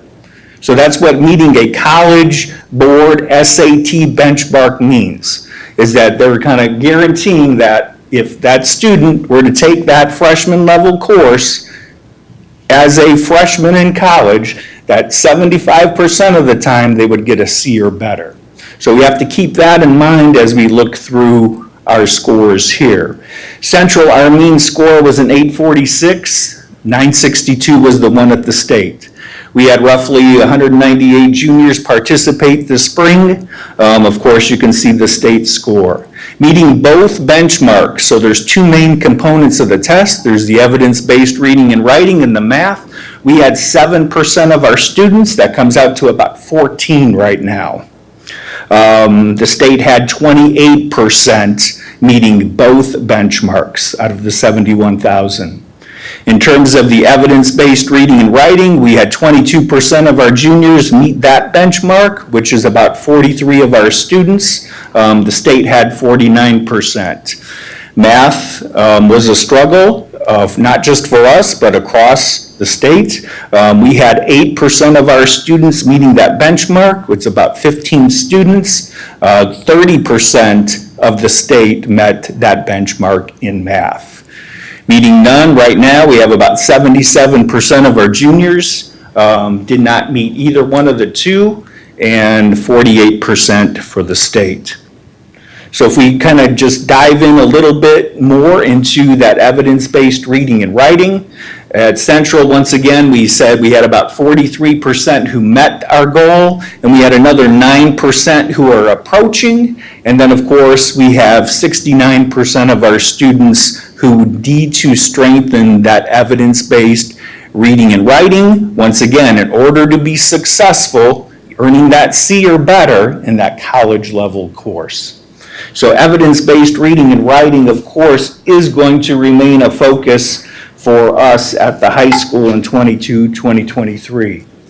Math is similar. Once again, we said we had 8% that met the goal. The state had 30% that met the goal. We had another 7%, so another 14 students who were approaching that goal, while we still have 85% of our students needing to strengthen their math skills, once again, in order to be successful, meeting that college level freshman year credit-bearing math course. SAT score distribution, you can see most of our scores fell in that 800 to 900 range along with the state. However, we had quite a few more who went and scored in that 600 to 790 range compared to the state. Our high score at Central was a 1360 by one of our students, and that probably puts that student maybe in the top 10% of students who are taking this exam, not just in Indiana, but across the country. So we do have students who did extremely well, and then we have some that obviously, based on our data, we need to strengthen our skills. And once again, after IDOE meets this summer, we'll be able to share some more information as to what actions or what things we need to take in order for ourselves for accountability and for improvement. Another test at the high school, remember there's many options now as we have the ASVAB, the Armed Services Vocational Aptitude Battery. It's given twice during the school year, once in the fall and once in the spring. And students who do meet the cut score of a 31 can also use this to show that they are post-secondary ready. Our data from this school year for our seniors, and we did have a few of our juniors take it.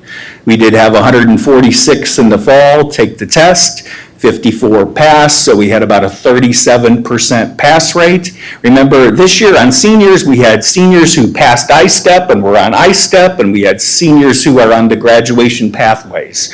So we had seniors kind of had their hands in two different buckets in order to meet those graduation requirements. In the spring, we had an additional 75 students take the test, 17 pass, so we had about a 23% pass rate for students using this as one of their options to show that they're post-secondary ready. We do have our dates already for at least our fall date for 22-23 on board for October. And I know Mrs. Lee looked out to see if there was any state data that we could see how are our students passing compared to the rest of the state, and at this time there was not any data. Mrs. Gutierrez said next year we're moving to NWEA, but this year at the high school we did the student growth measure, which was put on by HMH, which was our English publisher. It is a formative assessment in reading and English language arts. It's given 3 times per year at the beginning, middle, and end of year. And to just taking a look here at our data in terms of our levels. The first thing to note on the score is that 9 represents, so if it's a 940, 920, 980, the 9 is always going to represent the grade level, and the last 2 digits represent to what level our students are proficient in reading. The yellow line going across, the 60 mark kind of represent what they call the sweet spot. That's that spot where we want our students to be at as they work through each grade level.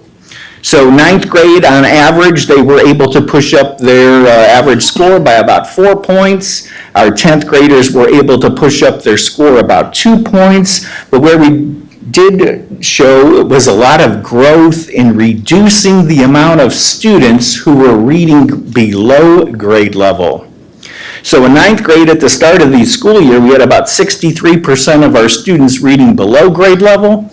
At the end of the year, we were trying to get rid of that red, so we had an improvement of 14%.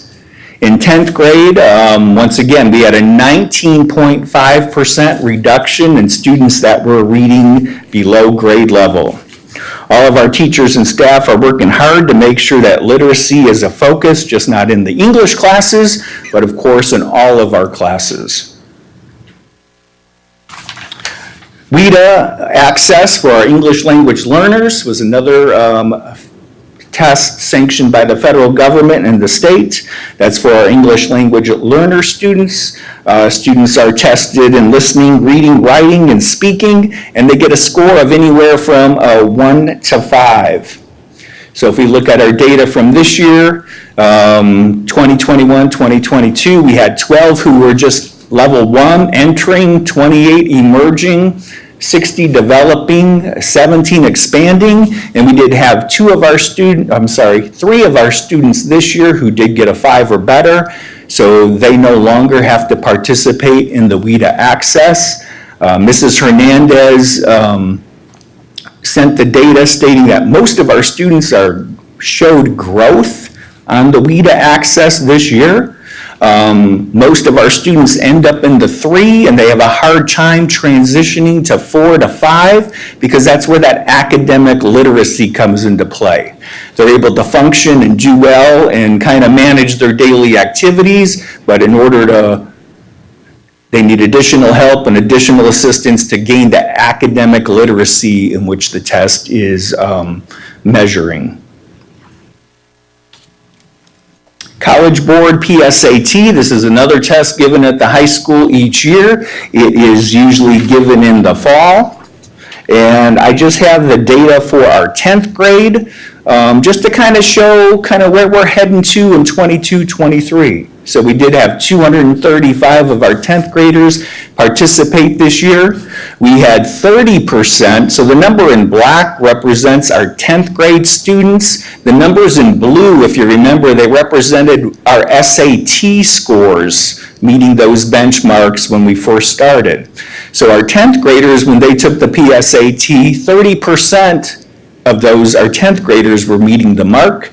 The 22%, once again, represents our current 11th graders. So our goal in 2023 is to continue strengthening evidence-based reading and writing and math, and hope that we can continue this trend and show growth for the SAT when our current 10th graders take the SAT here this coming March.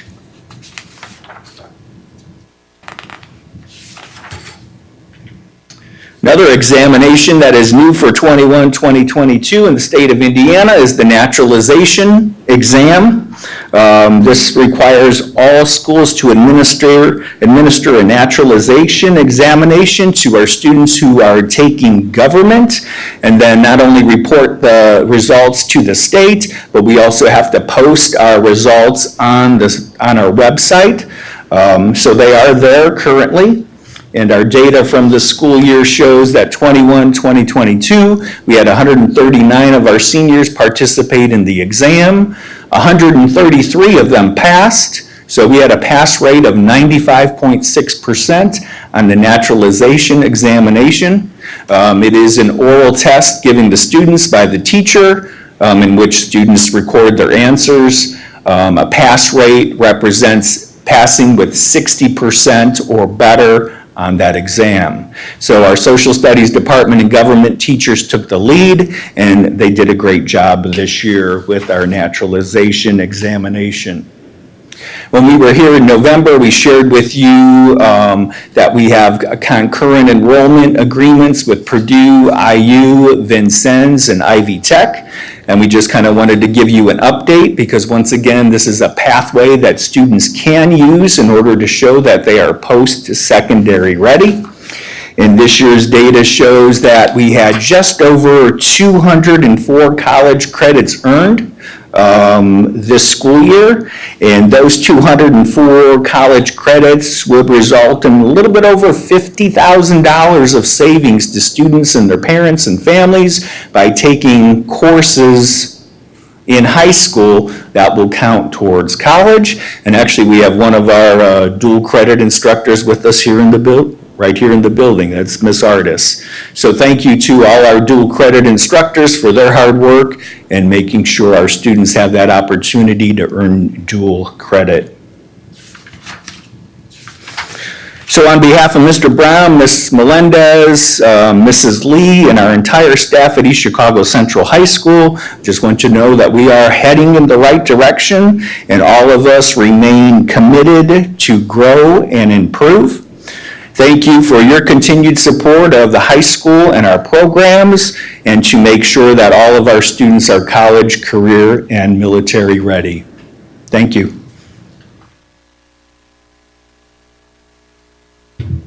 Any questions?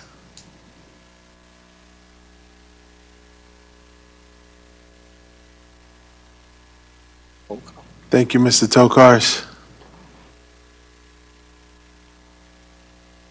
I was just telling Mr. Tokars, thank you. Thank you so much. Thank you.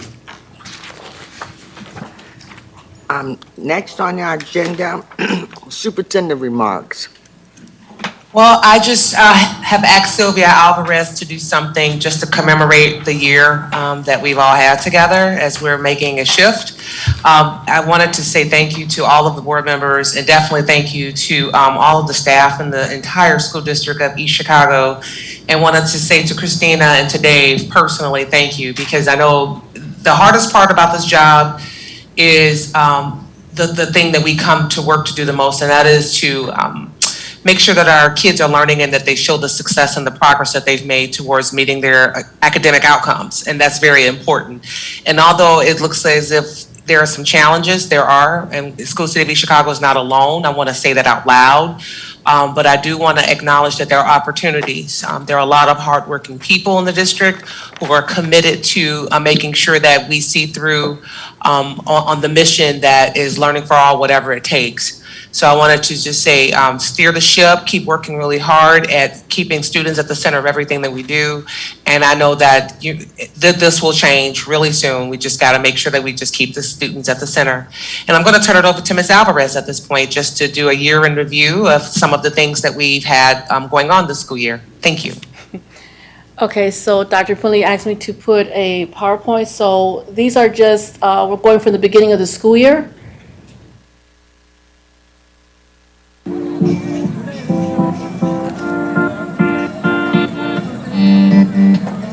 This is professional development before school started, the Sparking Happiness, district-wide registration at Central High School. Central High School. First day of school during the pandemic. Our Cardinal shirt and backpack rollout. After Crunch, which is partnered with Suggested, this is with pre-K and elementary. Enchanted Backpack, our 5 schools. Holiday dinner drive that we did at Central High School with the water drive, meals and gifts, holiday hearts.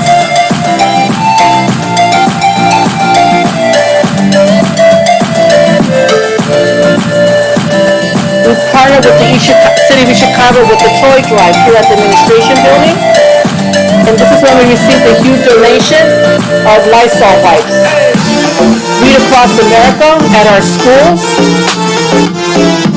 Again, the community drive-through with the wipes and the water, which we held at the facilities department. Appreciating our crossing guards. Student recognitions, East Chicago City Council. Recognize our students. Unified sports at Central High School. And the retirement dinner and recognition at the school board meeting. This is where we lost some of our students and staff throughout the school year and our graduating class of 2022. Online registration going on now. To Say Something, which we started out this school year. I think that's it. Thank you, Mrs. Google Alvarez. Fi, I a appreciate phone you and plan all by the hard Google. work that you put into Save that. Thank big you. on Samsung Galaxy A series. With more options than ever to get the features you love at a price that fits your budget. Join Fi and save today.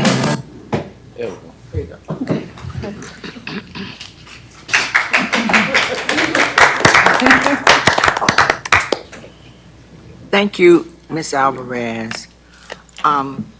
Next on our agenda is trustee remarks. Any trustee remarks? Madam President, Yes. I want to mention today, I know yesterday was the celebration of Juneteenth with the first time of, in our lifetime that it's been made a federal holiday. So I know I had a few calls today in regards to why our students and our staff is at school, with today being the day that the holiday is actually being commemorative. So I know we have talked, I talked to Dr. Finley in regards to it, and I also talked to Ms. Simmons in regards to it. I believe there's going to be a policy that's going to take place at some particular time in regards to that on the day of Juneteenth, that it won't be any school. So I think the summer school, I just think that it happens kind of quick, and I think summer school was planned prior to this. So I want to say that it is being talked about and that we will make it right from this day forward. I have to agree with Trustee Williams. It kind of, well, it didn't kind of pop up on us, but legally, we had to wait until it was legalized. And this is the year, everybody called me today too, why do I have to work? I don't know, I worked, so I didn't get Juneteenth off, okay, so, but no, as I believe as of next year, everything basically will be in order so that it can be celebrated as a national holiday. So like I said, we have to wait on our government, but it is in stone that it is a national holiday. So it's just up to them to let us know who is shut down. I know government centers were shut down today. Trustee Rodriguez, was the government center shut down? Yes. So as we go along and as the government and states get together, I will believe by next year it is a national holiday, but it will be celebrated as a national holiday. To Dr. Finley, I just want to say this to you. My hat's off to you for coming in, doing what you did. I know it has not been easy, and I know it was a lot of things going on, but I commend you because you are a female that not wears only not one hat, but you wear several hats. And I just want to thank you for doing what you did, because you didn't have to come back, but because of your passion with East Chicago School District, I want to say thank you for everything that you've done. And hopefully, one day we'll see you again.